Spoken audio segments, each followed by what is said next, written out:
جئت أبشركم ببشرى لست بصاحبها، إنما صاحبها صاحب الغار بأبي هو وأمي صلى الله عليه وسلم، في بشرى للذاكرين المستغفرين المسبحين.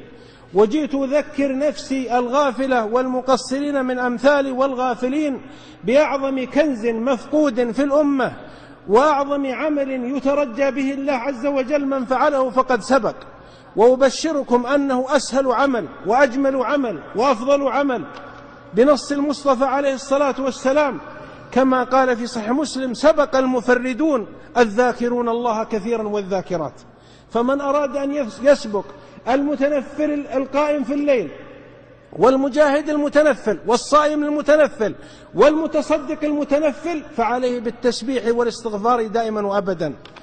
وعجبا إخوتي في الله أن الكون كله يسبح، كما قال سبحانه: وإن من شيء إلا يسبح بحمده ولكن لا تفقهون تسبيحهم إنه كان حليما غفورا.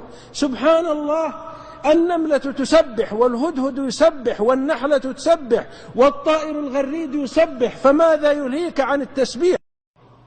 اسمعوا البشرى الأولى واسمعوا إليها. وهذا الحديث لم ينتشر كثير بين طلبة العلم ولا في المدارس، وقد ذكره كثير من العلماء، وابن رجب ذكره وصححه الألباني والإمام أحمد وألف فيه رسائل. تقول أم هاني بنت أبي طالب أخت علي، يعني بنت عم الرسول صلى الله عليه وسلم. شوف النسب هذا الذي كأنه نسب الشمس، الأطهر والأزكى والأبر، هي من بيت النبوة. سمنت وكبرت في السن، قالت: يا رسول الله، مر بها سيد ولد آدم صلى الله عليه وسلم، مع العلم أنه قد رحب بها مرة وأجارها، يعني أعتق رقبة وسلم. كان رجل محكوم عليه بالإعدام فشفعت هي فشفعها. من هو هذا الرجل؟ ابن أبي السرح، ارتد من الإسلام، أرسله صلى الله عليه وسلم برسالة فارتد وكفر وحارب الله. فلما فتح صلى الله عليه وسلم مكة أتى يلتجي يريد يعود، شاف أن الدولة انتصر صلى الله عليه وسلم، شاف أن الدولة مع رسول الله عليه وسلم، فرآه علي بن أبي طالب، وحسبك بعلي بن أبي طالب إذا رأى عدوا للإسلام.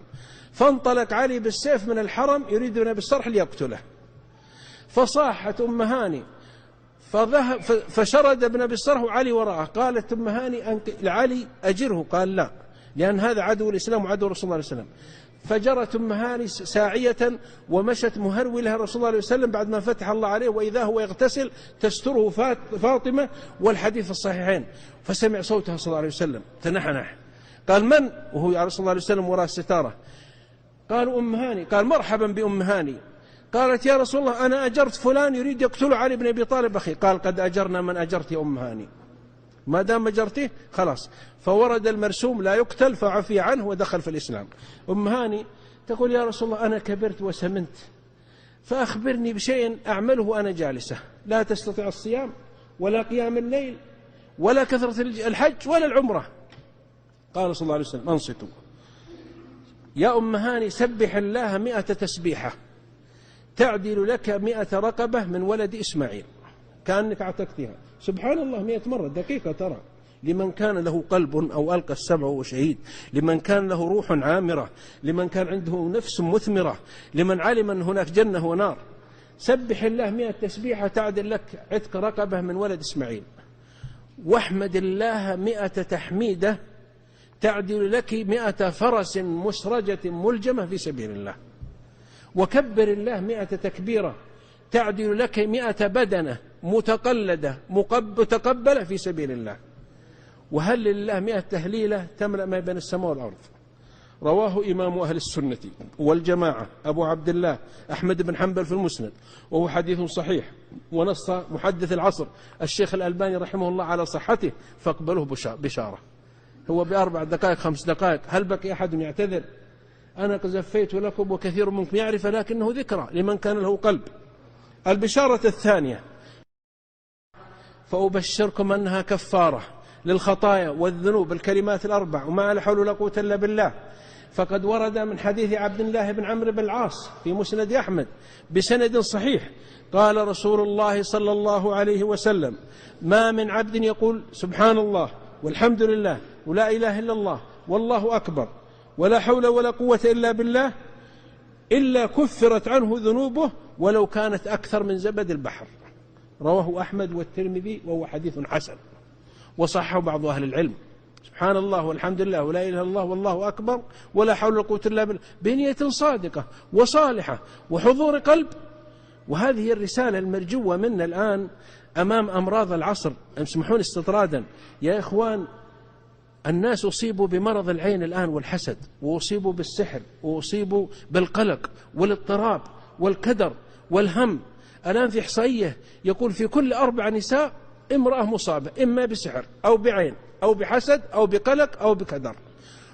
والشباب الآن أصيبوا بمرض القلق والعياذ بالله والاضطراب النفسي والضيق بسبب الغفلة عن ذكر الله. الواحد الأحد يقول لنا ألا بذكر الله تطمئن القلوب. من الذي يطمن القلوب غير الله؟ إذا ذكرته طمن قلبك. من الذي يشرح الصدور إلا الله؟ إذا ذكرته شرح صدرك. فالله الله ادخلوا هذه التغريدات والكلمات بيوتكم ومساجدكم وعلموها أسركم. هل منكم من قام على أسرته علمهم الأذكار؟ وأنا أعرف الأخيار من أمثالكم يفعل ذلك، لكن ذكرى لمن كان له قلب. هل ألزمتم الأسرة بأذكار الصباح والمساء وتعاهدتم عند النوم؟ أطفالنا من يوجههم عند النوم؟ من يعلمهم الأذكار؟ هم وديعة وأمانة عندنا. إذا تخليت عن طفلك وطفلتك وهم لا يدركون، أتتهم العين والحسد والشيطان والسحر والهم والقلق. فالله الله في تحسين البيوت وتحسين النفوس وتحسين الأهل بهذه الأذكار الشرعية. البشارة الثالثة، وهذا رسولنا صلى الله عليه وسلم كما في المسند والترمذي قام بصورة صلى الله عليه وسلم لأنه سيد المعلمين. سبحان الذي علمه، وسبحان الذي ثبته، وسبحان الذي جعله أفضل المعلمين، وأحسن عليه الصلاة والسلام من يوجه إلى طريق الله ويهدي إلى طريق الله المستقيم. أتى في حديث أنس إلى شجرة والصحابة جلوس، فأخذ غصن شجرة يابسة ثم حتت الورق حتته منه حتى تساقط الورق، ثم أعطاهم الغصن. قال إن سبحان الله والحمد لله ولا إله إلا الله والله أكبر تساقط الذنوب عن العبد كما تساقط هذه الشجرة ورقها، أو هذا الغصن ورقه. أرأيتم الصورة؟ تريد تساقط ذنوبك؟ تريد تساقط خطاياك؟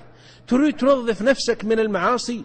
تريد يكفر الله عنك سيئاتك وخطاياك وذنوبك؟ كرر سبحان الله والحمد لله ولا إله إلا الله والله أكبر.